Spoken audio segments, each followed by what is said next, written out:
यह कहानी है अरुषि, कल्पित नाम की, एक सरल, मासूम, मेहनती और खुशमिजाज लड़की की, जिसके जीवन ने एक ही पल में पूरी दिशा बदल दी। अरुषि दिल्ली के एक छोटे से मोहल्ले में पैदा हुई थी, जहां बचपन से ही उसने अपने घरवालों से सीखा था कि ये सबसे बड़ी चीज होती है। पढ़ाई में तेज, दोस्तों में लोकप्रिय और परिवार की लाडली, अरुषि आगे बढ़ना चाहती थी, कुछ बनना चाहती थी, अपने पैरों पर खड़ी होना चाहती थी। स्कूल से पढ़ाई खत्म होने के बाद उसने एक निजी कंपनी में नौकरी ले ली, ताकि वह खुद अपनी पढ़ाई जारी रख सके और जीवन में अपनी पहचान बना सके। उस कंपनी में काम करते समय उसकी मुलाकात करण, कल्पित नाम से हुई, एक सहकर्मी जो शुरू में ध्यान देने वाला, विनम्र और मददगार लगता था। वह अरुषि के पास अक्सर छोटे छोटे कामों के लिए आता, हंसता, बातें करता और धीरे धीरे अरुषि का भरोसा जीत लेता। परंतु जैसे जैसे समय बीता, करण की बातें ज्यादा निजी और ज्यादा आग्रहपूर्ण होती गईं। मुझे तुमसे बात करनी है, तुम मेरे लिए खास हो, कभी हम साथ चलेंगे? अरुषि शर्माती, नजरें झुकाती और विनम्रता से इन प्रस्तावों को टाल देती। लेकिन करण इन निराशाओं को रोक नहीं सका और धीरे धीरे उसका व्यवहार दबंग, हावी और ज्यादा आग्रहपूर्ण हो गया। अरुषि ने अपने दोस्तों और परिवार वालों को बताया, करण बार बार कॉल करता है, मैसेज करता है, मुझे अकेले मिलने के लिए कहता है। परिवार ने सलाह दी कि वह दूरी बनाए रखे और अगर जरूरत पड़े तो मैनेजमेंट से कहे। लेकिन करण की बातों में जरा भी बदलाव नहीं आया। उसने दिन प्रतिदिन अरुषि पर दबाव बढ़ाया, फोन पर, ऑफिस में, घर के आगे तक।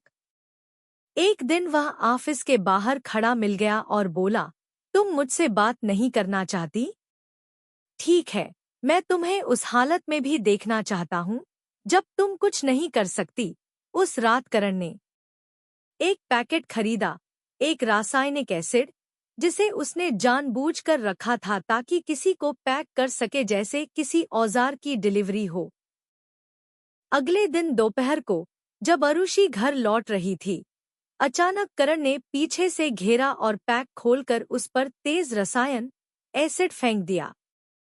वह एक छोर से ऐसा तेज और व्यापक था कि गिरते हुए एक ही पल में अरुषि का चेहरा, गर्दन, बाहें और कपड़े सब पर जलते रसायन फैल गए।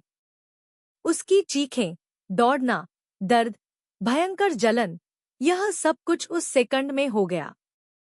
लोगों ने उसे पकड़ा, चिल्लाया, मदद के लिए बुलाया और नजदीक के अस्पताल तक पहुंचाया गया। अस्पताल में डॉक्टरों ने उस भयानक दृश्य को देखा। चेहरे की त्वचा झुलस चुकी थी, बाल जल चुके थे, आंखों पर रसायन पहुंच चुका था, सांस लेने में कठिनाई थी। डॉक्टरों ने तुरंत यह बताया कि एसिड अटैक का असर गहरा और दीर्घकालिक होता है, न सिर्फ शरीर पर जख्म बल्कि मन पर गहरा साइकोलॉजिकल ट्रॉमा छोड़ता है। अरुषि को आपातकालीन चिकित्सा दी गई, आंखों को बचाने की कोशिश की गई, उससे हमारी चेतावनी सी बात कही गई, यह सिर्फ एक जख्म नहीं है, यह एक जीवन भर की लड़ाई है।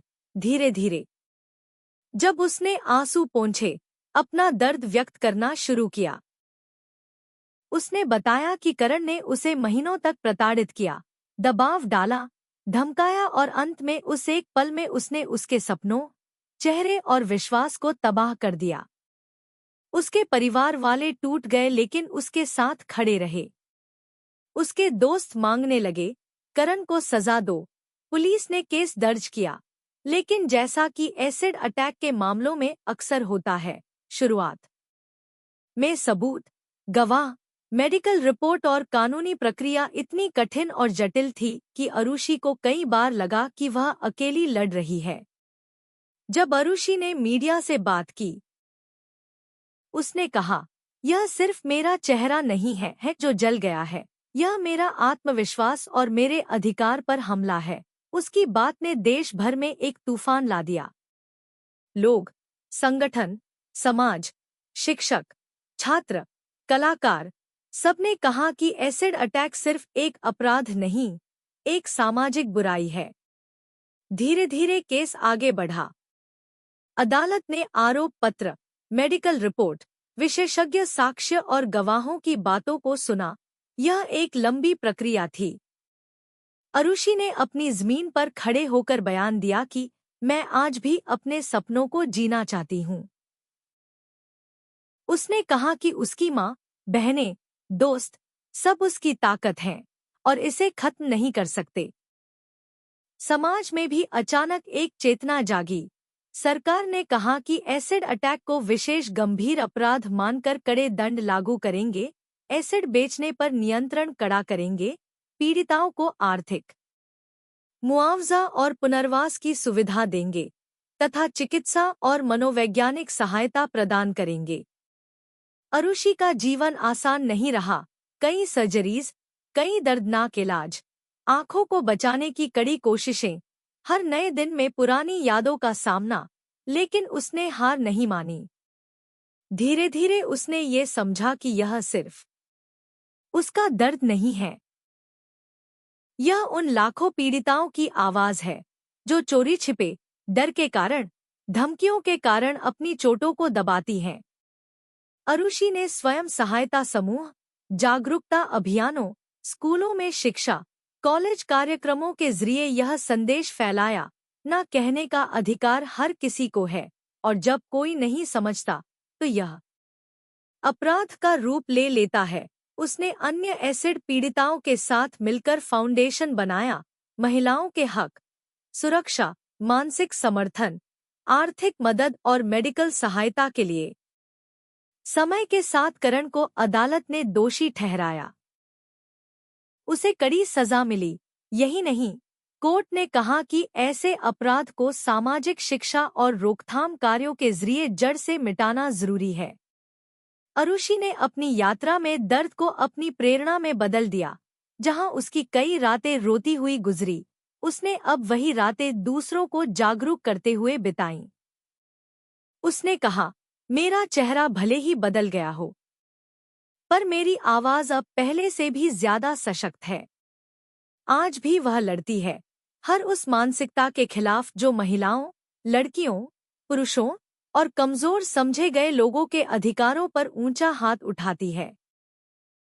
उसकी कहानी सिर्फ एक घटना नहीं, यह एक आंदोलन, एक संदेश, एक समाज जागृति का परिचय है कि जब अपराध होता है तो समाज जवाबदेह है, जब पीड़ित चुप रहती है तो न्याय चुप नहीं रह सकता, और जब आवाज उठती है तो बदलाव की शुरुआत होती है। आरजू, सम्मान, सम्मान की रक्षा, अधिकार की रक्षा, यही वह सबक है जो अरुषि की कहानी ने हर इंसान को सिखाया।